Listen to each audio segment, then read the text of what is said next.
Well, Mr. Sensei Ilo was striking his own argument once more. But do you think he really debunked my last arguments there? Medyo lumalabong video pero sige, try natin. Sabi mo na hindi ako nagbigay ng kahit anong argument? What do you mean by saying na hindi ako nag-provide ng kahit anong argument? I did provide a very strong argument. I did explain na hindi siya miracle kasi unang-una, partially may sunog ang Bible. I did explain kung bakit hindi nasunog ang gitnang bahagi ng Bible sa video. Most likely, nakasara yung Bible nung nangyari ang sunog. So, your common sense will tell you na yung center page ay hindi talaga matutupok. That is the logical explanation, not the miracle one. Even though mag-work yung sinasabi mong logical explanation, so to speak, it does not even disprove that miracle claims. Did you ever watch the entire video na aking ginawa or namili ka lang? So, sige, tingnan natin yung kanyang claim. And as you can see, this guy wants to make a case against the possibility of miracles. So, ituloy natin. Bro, do you even know what miracle means? Oxford Dictionary, a surprising and welcome event that is not explicable by natural or scientific laws and is therefore considered to be the work of a divine agency. Magiging miracle lang siya kung wala ni isang natural or scientific explanations ang kayang mag-explain ng isang event.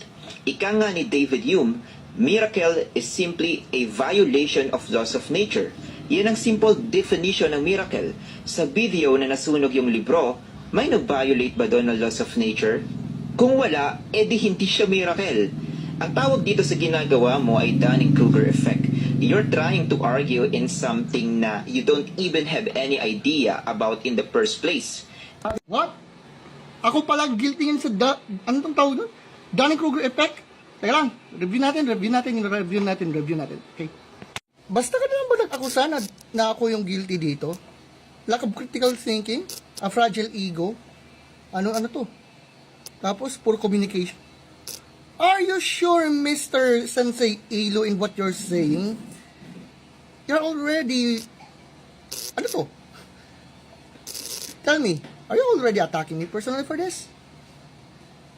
And by the way, when you say that I'm guilt on what was called Dunning-Kruger effect, are you talking about the fact that since I believe that God exists and that miracles are possible, I was lacking critical thinking, that I have a fragile ego?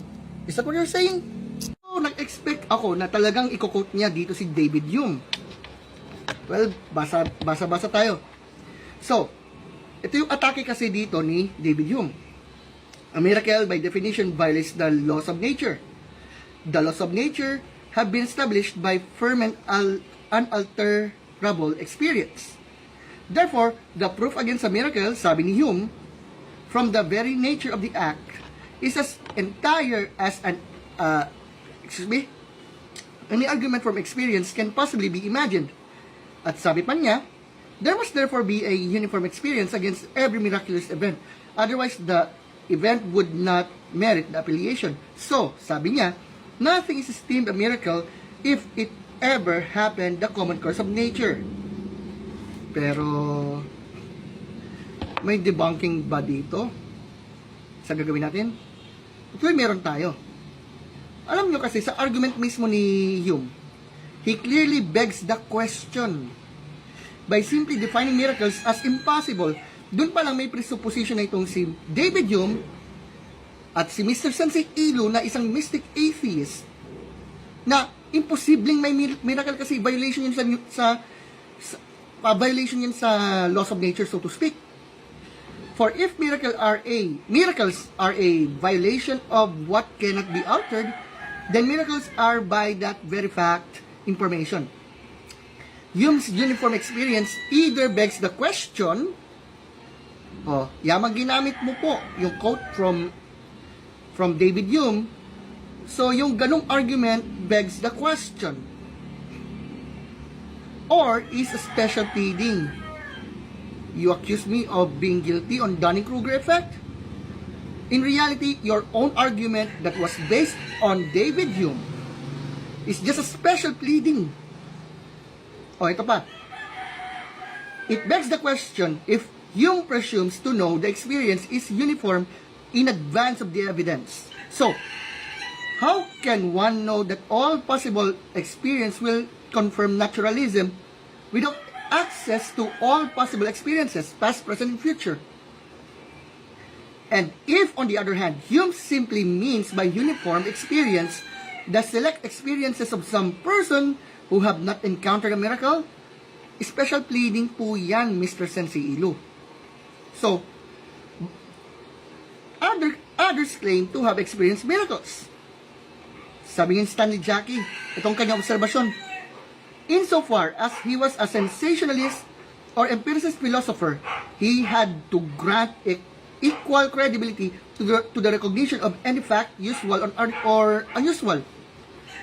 At ito naman ang obserbasyon ni C.S. Lewis, na ito, sabi niya, now of course, we must agree with Hume that if there is possible, absolutely, quote-unquote, uniform experience against the miracle, if in other words, they have never happened, why then they never have? Unfortunately, we know the experience against them to be uniform only if we know that all the reports of them are false. And we can know all the reports to be false only if we know already that miracles have never occurred. In fact, we are arguing in a circle. So, nangyayari dahil based doon sa argument ni Hume, parang ganito. Imposible may miracle kasi violation yan sa laws of nature. At dahil wala pa tayong nawi-witness, ganito, then miracles are impossible. Parang umiikot lang yata, Mr. Sensei Ilu. At saka kung titingnan mo kasi, meron po tayong evaluation sa argument na sinabi ni Hume na iyo pong kinote. Pero bago yan, ituloy natin ang iyong sinasabi. Additionally, sinabi pa ni Sir Ruel na, well, maraming bagay sa universe ang hindi maaarok ng ating isipan, and therefore, miracle. Ang problema, Sir Ruel and I could both comprehend yung explanation na present ko kung bakit hindi natupok ng apoy ang central page ng Bible. Sir Ruel even agree na it is possible. The fact na you're agreeing with me na possible siya through natural explanation at kayang maabot ng isipan natin ang explanation na prinovide ko, ikaw na mismo ang nagpapatunay na hindi miracle ang nangyari sa libro. Hence, your reaction video is laughably nonsense.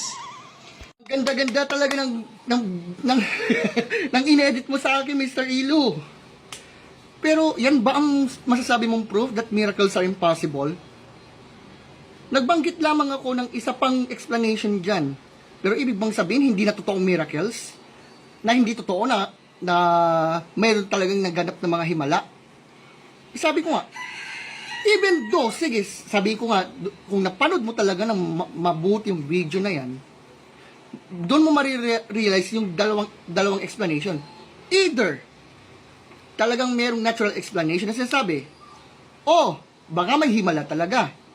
Eh, ang kaso, nag-assume ka na kaagad, tapos, ang galing mo talaga, Mr. Ilu. Nilagyan mo ng sunga yung aking video, ah. Pero, sorry, ha. Hindi po na-debunk yung video ko diyan. Ako, better luck next time. Dahil sa mga reaction videos mo. Next.